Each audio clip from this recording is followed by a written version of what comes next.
I spend my time just listening. Listening. Les sensations les plus fortes. C'est logique qu'il dise cela. C'est un peu difficile pour lui de dire je vais te donner cadeau les 3 points. Il serait plus là pour le match de dimanche. Nous autres, on sait ce qu'on veut. On va gérer ça d'une manière professionnelle. Parce qu'à part quelques jeunes joueurs, j'ai quand même beaucoup de joueurs qui ont déjà une grosse carrière derrière eux. Donc là, j'ai pas peur. Le plus de public qu'il y a, le mieux c'est, parce que nous autres, on est en confiance. On sera en confiance dimanche. Et si on a 20 000 ou 80 000 dans le stade, mieux ce serait 80 000 parce que ça fait plus plaisir. Oui, mais il y a beaucoup de choses qui circulent toujours. Mais malgré le fait que j'ai beaucoup de respect pour les journalistes, ce qu'ils écrivent, c'est pas toujours tout à fait la vérité, mais en tout cas, je crois que même à Lyon, ils savent que j'ai un contrat pour 3 ans et demi encore. Ils savent aussi que je me sens très très bien dans ma peau au Maroc. Et pour moi, il n'y a pas question de réfléchir à faire autre chose, parce que mon travail, il fait que commencer. Moi, je pense plutôt à renouveler mon contrat au Maroc après 3 ans pour le moment que de réfléchir pour partir après cette saison. Donc, non, pour moi, c'est une rumeur, malgré le fait que j'ai beaucoup de respect pour Lyon, pour son président Bernard Lacombe. Mais déjà, on va me tuer à Marseille si jamais je ferais ça. Donc, je veux encore vivre un petit peu quand même. Il y a d'abord, pour parler de points forts, points faibles, il faudrait savoir avec l'équipe qui va jouer. Parce que jusque maintenant, l'équipe n'est pas connue. Ils n'ont malheureusement pas joué leur dernier match amical. Donc, ce qu'on a, c'est les matchs qu'ils ont joué, le match officiel pour le championnat africain et le match amical qu'ils ont joué contre le Luxembourg. Maintenant, je crois que les points forts, il y en a, certainement, parce qu'il ne faut pas oublier que c'est une équipe qui s'est qualifiée pour la Coupe du Monde.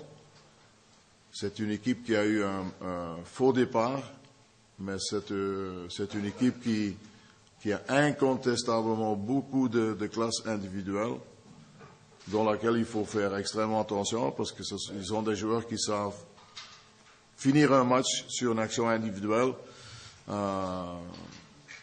Et on est au courant de ça, et on aura notre défense pour ça, quand le match va commencer le dimanche soir.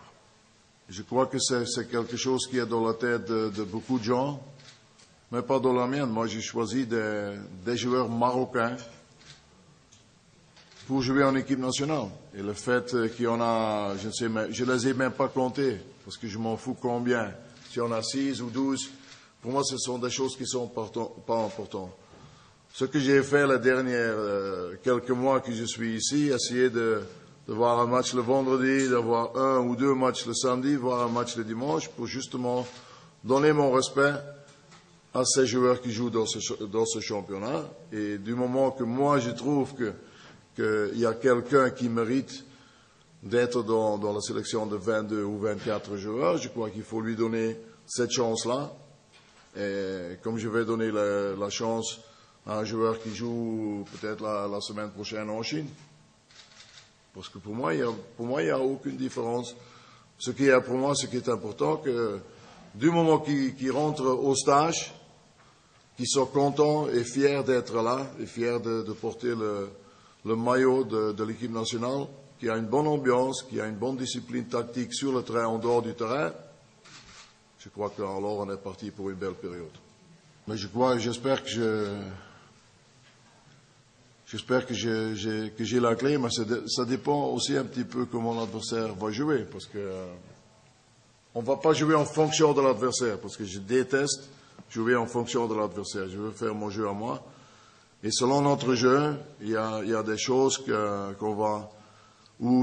sur lesquelles on va s'entraîner dans les jours qui vont suivre pour justement trouvé cette clé en possession du ballon pour faire quelque chose de bien et vite pour justement surprendre un peu l'adversaire. Ben, je crois que moi je me concentre sur le match que j'ai fait avec l'équipe nationale. Ça fait 2 matchs amicaux.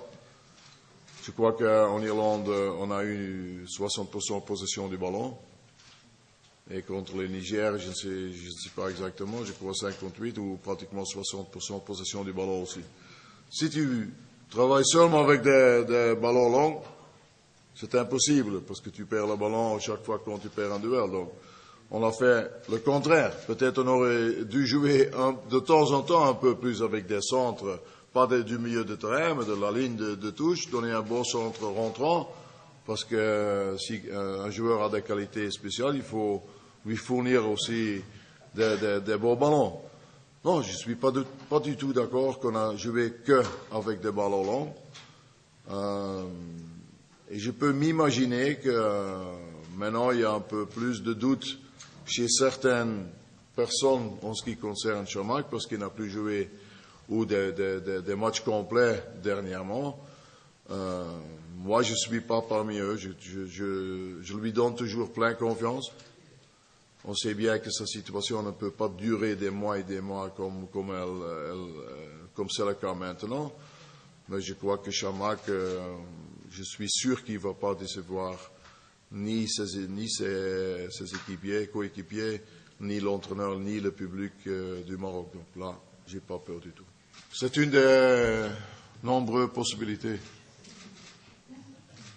Mais comme vous avez vu, la deuxième partie de 10 minutes, on a déjà changé, on n'a plus joué avec les mêmes 11. Et demain, il y aura peut-être encore l'une ou... Ce ne seront pas des changements, des grands changements, mais il y aura encore l'un ou l'autre changement. Pour moi, je mettrai les séances ouvertes au public et aux journalistes tout le temps. Seulement, parfois, il y a des circonstances qui demandent un peu plus de secret pour la préparation, pour les choses, pour les phases arrêtées, et des choses, parce que, comme on a dit tantôt, des matchs pareils se jouent souvent sur des petits détails. Et si tu mets tout ouvert aux journalistes, malheureusement, tu vas voir tout à la télévision. Et mon collègue en Algérie, il va se prendre un verre de champagne ce soir, et il va dire santé. Malheureusement, ça peut parler comme ça. Parce que moi, d'origine, ce serait mieux s'il y a, comme là-bas, s'il y a 3000 spectateurs qui vont venir à l'entraînement. Mais vu l'importance de ce match, on a dit, oui, il vaut mieux qu'on puisse se mettre d'accord sur notre schéma tactique en toute tranquillité. C'est pour ça que, malheureusement, on ne peut pas les laisser ouvrir les entraînements. Le fait qu'il va partir dans un championnat qui est coté plus haut que le championnat en Belgique, déjà c'est une bonne chose parce qu'on s'est rendu compte que beaucoup de joueurs marocains qui sont allés dans un championnat à l'étranger, ils ont monté leur niveau. Donc je crois que ce sera le cas certainement aussi avec Boussoufa. Il va encore devenir un joueur plus complet qu'il est déjà maintenant. Non, ce serait un peu plus risqué s'il allait dans un championnat où la qualité de jeu n'est pas la même qu'en Belgique et qu'elle est inférieure à la Belgique. Mais il faut certainement pas paniquer ou au contraire, je crois qu'il faut être content si un joueur part dans une équipe où il y a beaucoup de moyens sportifs et financiers, dans un championnat qui est coté quand même beaucoup plus haut que le championnat en Belgique.